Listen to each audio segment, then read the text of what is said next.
welcome to Now More Questions, the interview series on European affairs that gets conversations started. In this episode, we discuss virtual worlds and we'll try and understand why the European Commission is currently developing an initiative around virtual worlds, including the metaverse. Virtual worlds have always been a part of our world. As a species with a conscience, we have always been aware that beyond the material world around us, there is the open and infinite space of our imagination. A space of unbridled freedom where the most extravagant thoughts and visions are possible. From the early cave paintings to the special effects we see in modern cinema or video games, we have projected our imagination into the real world, either to mirror life or simply to communicate an emotion, an idea, or a symbol of power. What's new with the virtual worlds today is that they are completely integrated into the digital world. And what was only possible in the realm of our minds or in the form of one-way communication is now possible on a scale that is collaborative, immersive, and interactive. The question is, are virtual worlds in the process of replacing direct human contact and social bonds? As virtual worlds expand into different domains, will the virtual representation of the world become, like the shadows of Plato's cave, our representation of the world? And will it be our representation? Or will it be computer generated? Well, to discuss these issues and more, I am joined by Laetitia Bochud, President of XR4 Europe. Laetitia, welcome to the show. Thank you, Jean-Paul, and thank you for having me, and very good intro.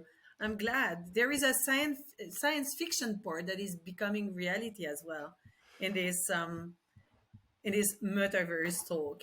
So yeah, science fiction meeting reality and moving even beyond. So could you just tell us in a brief couple of words what XR4 Europe represents? XR4 Europe is the follow-up association from XR4 All. It seeks to federate every XR professional in Europe, but also all clusters that are already in place. I represent Virtual Switzerland, for instance, and I'm a founding member of XR4 Europe and its president. And we really encourage every XR professional to, strengthen the bonds and make Europe visible on the international scene, because as you know, there are big clusters and big geopolitical movers and shakers around us, and we should be as powerful, I would like to say, on the international arena.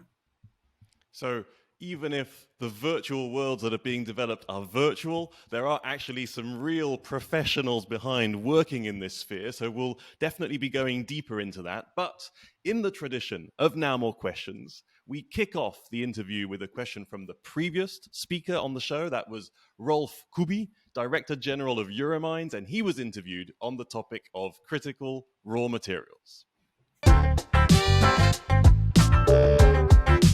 I'm quite skeptical about the virtual world and what is the role of a human in a virtual world. I don't understand that, and I don't really know. Maybe it's a question you want to raise to my 12-year-old son, who is more living sometimes in a very virtual world because he's very much linked to his iPhone and YouTube and what is happening out there. But I'm happy to discuss with your next speaker.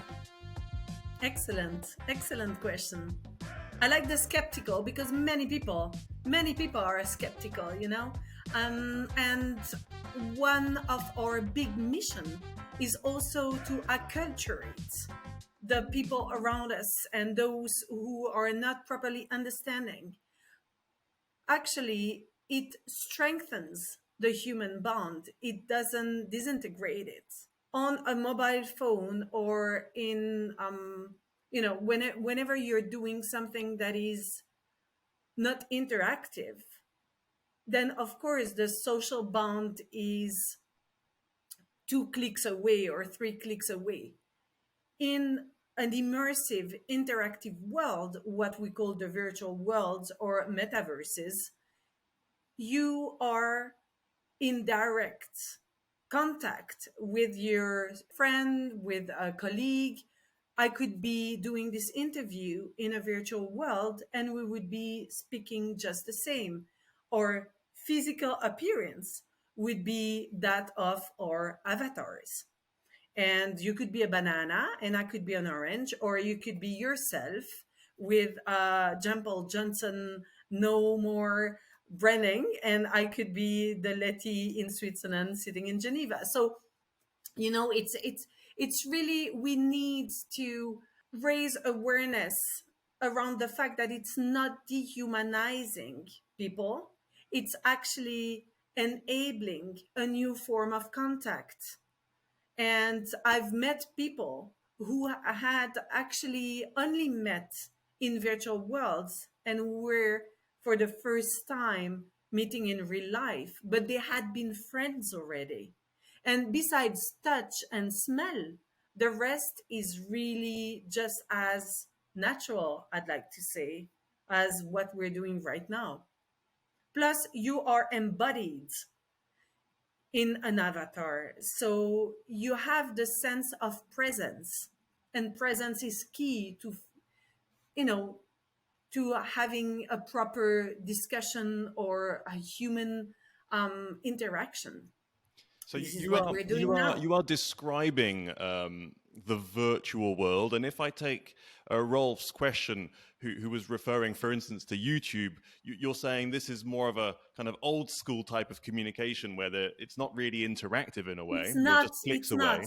But is Yeah. there a definition then of what we're talking about here? Is there an established definition of what is a virtual world? Well, if you ask people already, they don't settle on what is digital creation. So we, with virtual worlds, there are so many different ways of calling them. I like to call them social, collaborative, interactive, immersive platforms, because that's what they are at the end.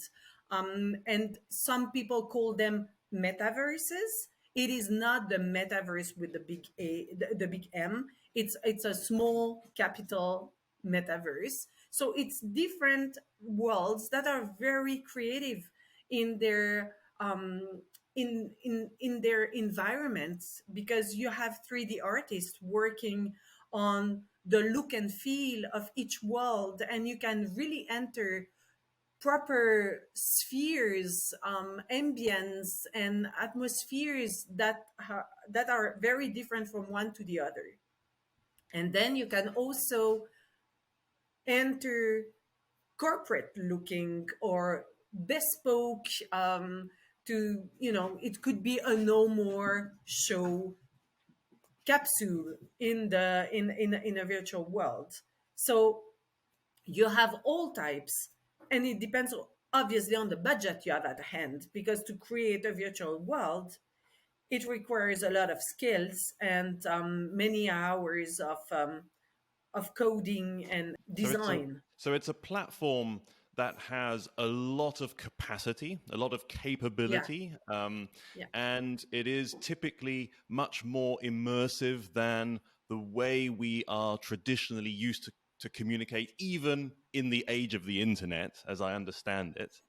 And I would like to also get a sense from you on where are we at in the progress of mankind in terms of communication, and how do you see the virtual reality, virtual world scenario in that? Because obviously we've had some major transformations over the course of civilization. I mean, you can think of the move to print. That was a big one. And then maybe as a kind of a next step, let's say internet, to jump a few years. Are we experiencing now another major jump into virtual Yes, worlds, or would you yeah. consider it that it's a kind of a subcategory of the internet?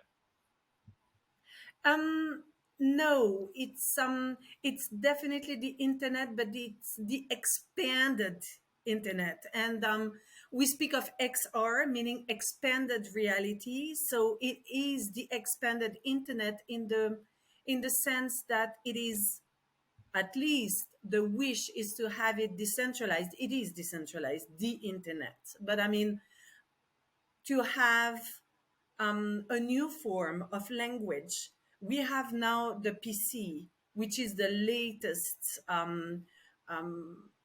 I'd say, before the smartphone. So we've been from the computer, the machine, to the PC, to the smartphone. And now the idea would be to have the interface directly in front of you. My glasses could be my screen. I could tap on it and give instructions as to see the weather channel and then open my other document and talk to you. So the next step of the internet is to have a new interface that will not be in your hand, but that will probably be in front of you.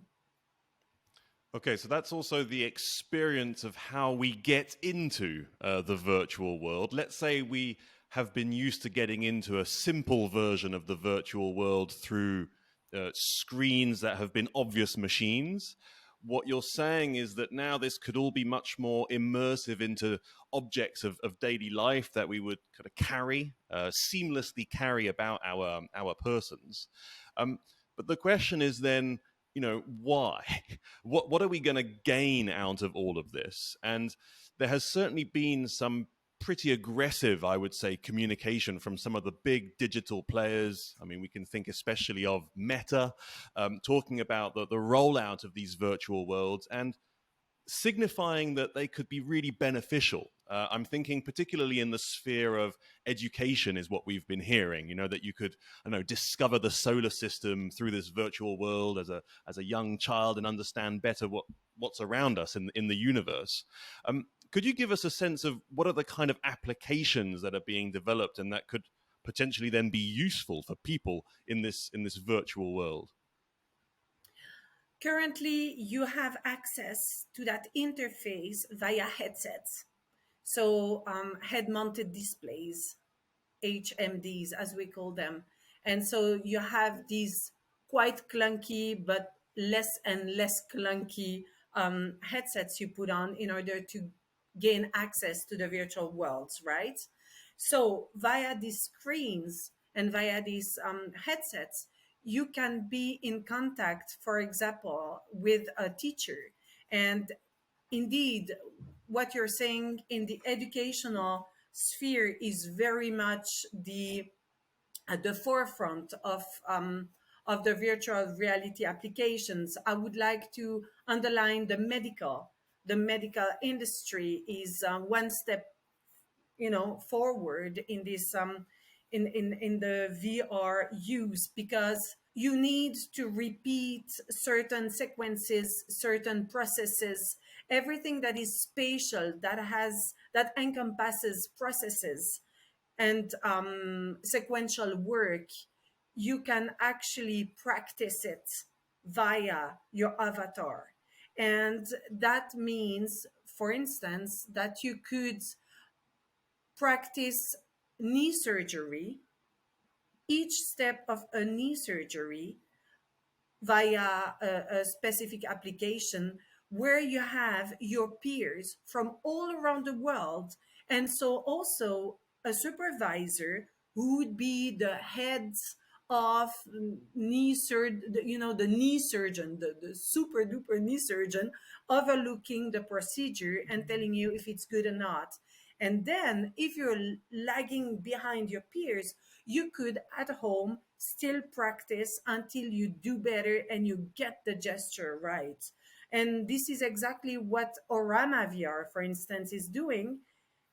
And that makes sense because we will be lacking some of the skills and we will need people on sites, on the ground, using some of those, those very specific skills, but that can be trained in an immersive virtual world. So there are many applications like that. Or in a factory to ease them, to gain time, to gain money.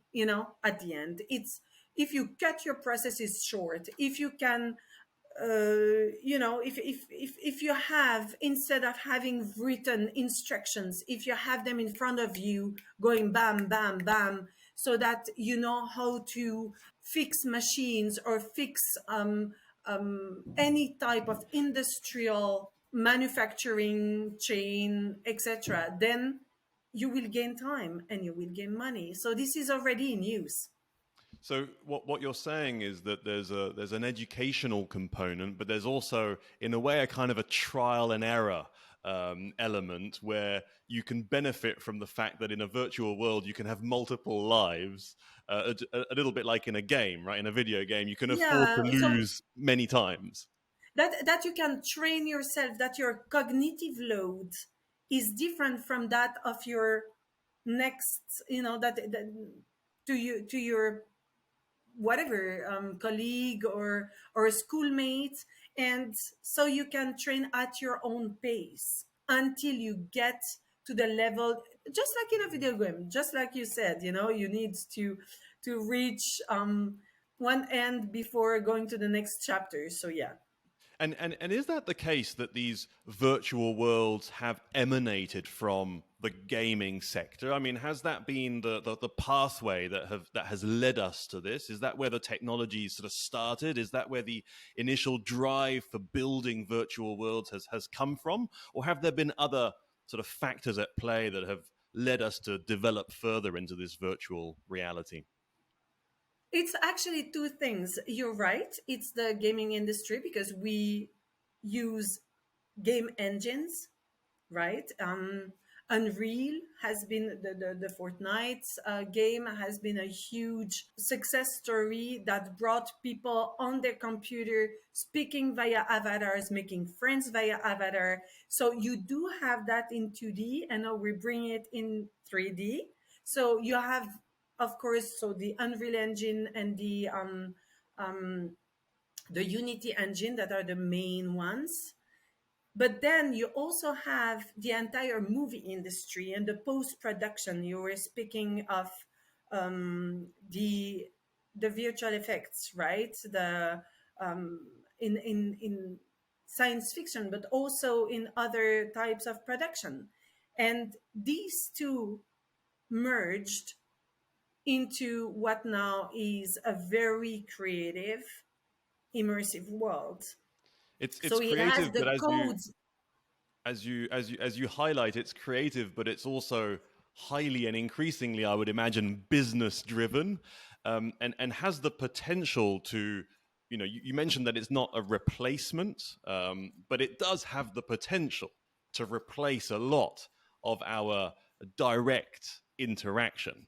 And if I may draw a parallel, we spoke about the fact that this is coming a lot from the gaming sector.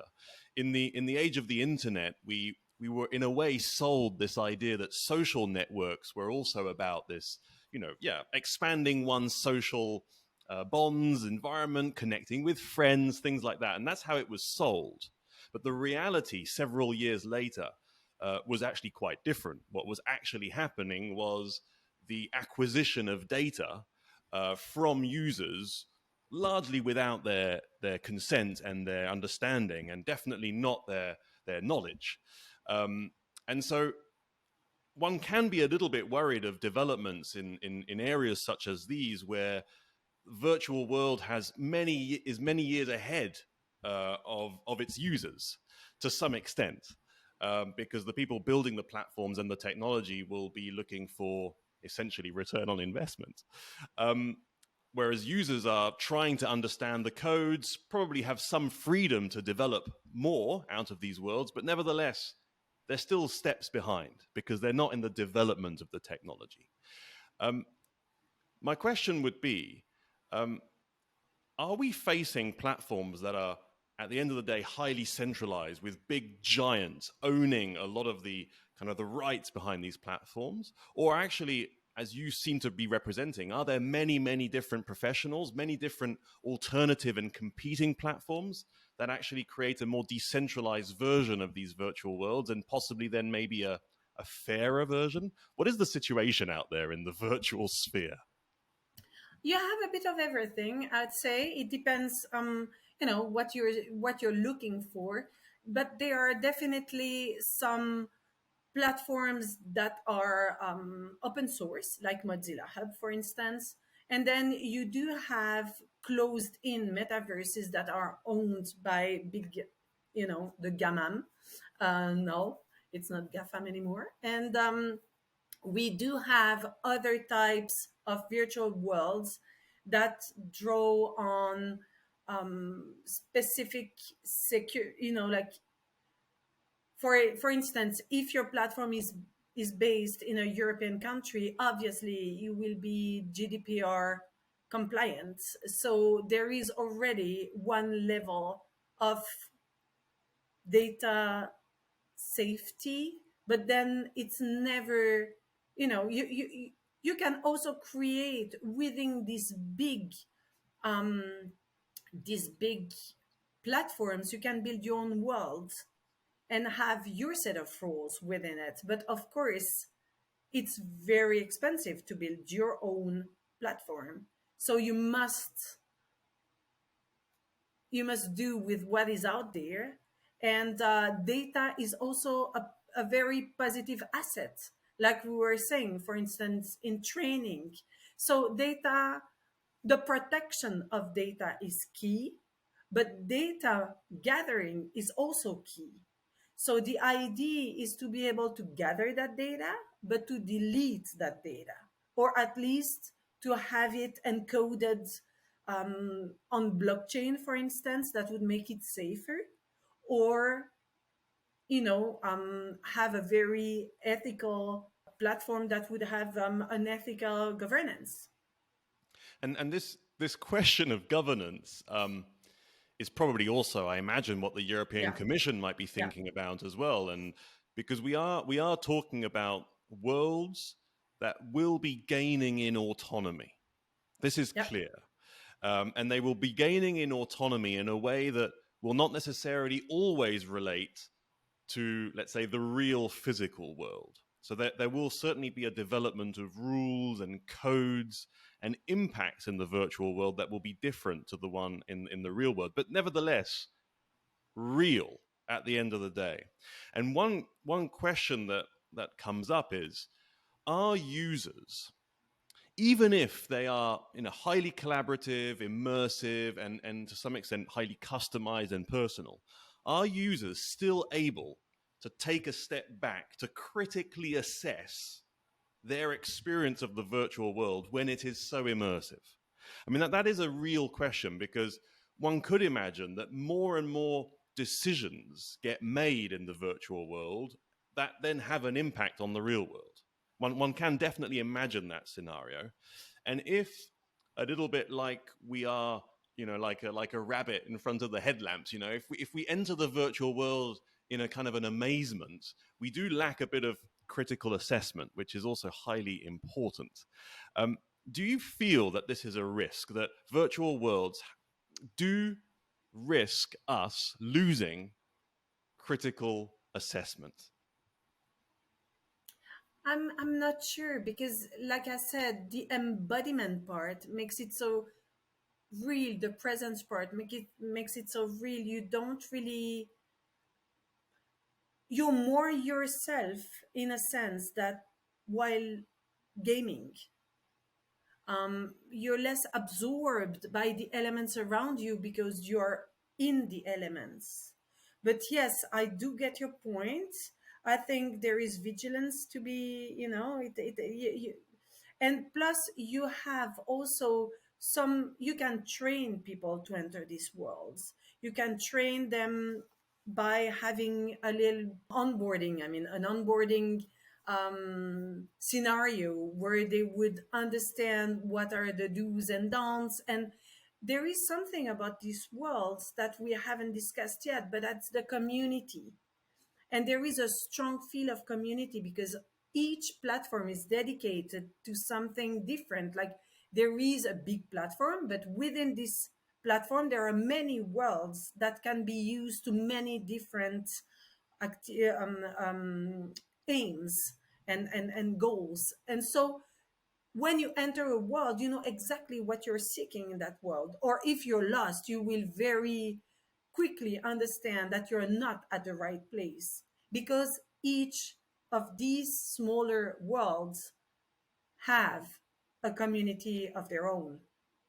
So So if maybe you're on that, a as a botanist, professional, as a professional in this field, because I mean, you mentioned the world of vigilance and you mentioned the issue of onboarding, and I think these are really crucial aspects to this yeah, whole yeah, discussion, especially when you think about the fact that we live in a big generational shift where probably many parents will have no understanding of the virtual world, and they'll be speaking, let's say, to their children who are probably totally immersed actually in these virtual worlds, mostly probably through gaming, but nevertheless, um, and they will not be able to apprehend these virtual worlds. They will not be able to necessarily help their children get onboarded. What would be maybe then your top 2 or 3 recommendations? You know, in terms of vigilance, what would you recommend to children, particularly who are getting immersed in these worlds without necessarily having the proper codes or the proper education around it? Could you give us maybe the top 2 or 3 recommendations? what we say is exactly the same as for social media. You know, it's also the social media you pick, right? You often go where your friends are. So I would recommend to accompany your child, meaning, you know, to discuss with him what he sees, to have him try it on you, you know, to have a peek into what they're looking at. Because when you're a parent and you look at them playing a game, you can actually see what's going on. But it's true that immersed, you cannot enter that same realm. Or you onboard him, or the key as a parent is always to be interested in what your child is interested in, right? And then also, I would say not before 13. And this is a general PG-13 thing, right? It's the same code of conduct as in the film industry, mainly for the understanding of what you're doing in this social role, but also for the you know, it has a lot to do with optics, and you need to have fully matured eyes to enter these screens that are, it's made as if you were 3 meters away, but it's actually right in front of your eyes. So there you need also a certain size to be able to wear the headset. So I would say, you know, you have a teenager in front of you at this age. You have a small adult, and I think you can very well converse about what they're doing in these virtual worlds. But I have the impression that they will first get to meet peers in metaverses via educational tools. Gaming is still very scarce. You know, it's not making a ton of money in virtual reality. It is the easy entry, but it's still easier to play on on a computer, and you have many more games on your computer. Um, of course, it's developing toward HMDs and so virtual, but I have the impression it might be educational, really, to better understand physics, chemistry, the world, the geometry, everything spatial, everything 3D. And one of the and it's happening already on social media to try and understand, you know, who is human, who is not, who is driven by, you know, some powerful algorithm, and who is more a kind of a genuine human trying to express his small opinion in the virtual world. I mean, all of these things are quite unfair actually on users, because the platforms are actually extremely unfair on users. They, Yeah. in a way, they benefit from from some genuine users, in order to push a lot of automated, algorithm-driven, computer-based intelligence. And this must be something that needs to be addressed, I am sure. And obviously, we could talk about this for hours. It's a fascinating conversation, but sadly, we have to come to an end of this interview. I would then just like you to reflect on what the European Commission might have to do in this sphere. So in theory, they'll be coming up with an initiative on virtual worlds, including the metaverse. What would be, from your perspective, some key recommendations that you would like to say? Please consider this when developing an initiative on virtual worlds. Well, we spoke with them already. There needs to be one instance responsible for the development of these many worlds. When you say including the metaverse, it's actually another world, a world for these worlds. But we weren't sure if it's a UN agency that should be responsible, just like the ITU, for instance, or if it's really the European Commission. So who is establishing what rules for which geographical perimeter, and what instance will have the final government status for the rules and the etiquette that needs to be respected in these worlds. Because what we want when we speak of the metaverse, it's the next iteration of the internet, and normally it should be decentralized, although there are rules. So do we leave it to the hands of the gammam with their commercial aspects, or do we try to decentralize it and to have it perhaps regulated by an external? Obviously, we will need an external body to regulate and to enforce. Who does that? And that's what the European Commission is currently delving on, because they will be the enforcing body, most likely. So who sets the rules? And just like GDPR, will it be for the perimeter or will it be international? Meaning we need to speak to the US, North America, and China. Is it possible to have the same, the same ID of the virtual worlds? Because currently it's not possible. It's also a matter of freedom of speech, of infrastructures. We need to speak of governance, safety, and infrastructures. Those are the three key points, because we're not all the same. And keeping that in mind, we should also look at what we used to call the north-south issues, and it's present within Europe. So do we all align on the 5G, or will we go further and adopt the 6G? These are all different aspects and different agencies of the EC or the UN. So it's a really big restructuration of something that had been already structured in the late 80s, 90s. It's a continuum, That's a lot of that's a big program you have on the agenda. It's actually quite interesting, because you could consider that the challenges that you raise in terms of the virtual worlds are already real challenges in the real world. Exactly. Governance, issues around safety, freedom of speech, also extremely important. And then, the infrastructure, which in the real world would also be the way we access certain services, how decentralized it is or not. All these things are actually real challenges in the real world. And what you're describing is a scenario where the virtual world will have or would have its own set of rules, and they need to be thought out just like they are Yeah. in the real world. And this And probably is then a the major challenge. identity. What is a virtual identity? What is virtual citizenship? Who are you online?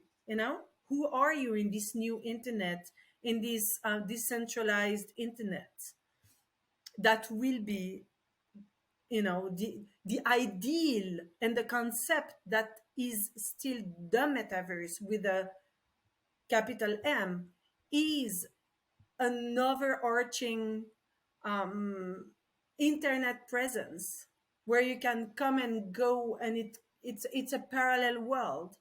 So is it feasible? Who is who? And that's a real question. The philosophical aspects, you were speaking about Plato's cave, and this is really extremely interesting, because it goes back to the essence of being.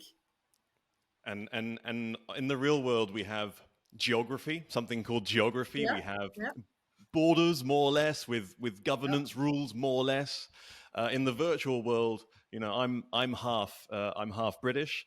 I'm not sure I would be a subject of the Queen in the virtual world. At of the least half of king, me. of the king. Maybe Oh, monarchy doesn't I actually see. exist in the virtual world. That would be an Yeah, interesting one. But certainly then it puts even more responsibility on the side of the technology providers, who know no borders either, and who would have a lot more power than restrictive governments that only have a bit of control over their specific borders, and people who are maybe only sovereign in their own intimate space. But a lot of open questions. Thank yeah, you so yeah. much. It was highly informative to speak with you, Laetitia. Thank you so much for sharing your insights, your questions, and for being so honest about them. Thank you so much. Thank you, Jean-Paul. Gladly. That was Laetitia Bochud, president of XR4 Europe, taking us through the complex worlds of virtual. It was a highly informative session. I hope you enjoyed it. And if you did, please give us a follow on YouTube, on LinkedIn, on Twitter, just to stay informed about our next interviews coming up. Stay tuned.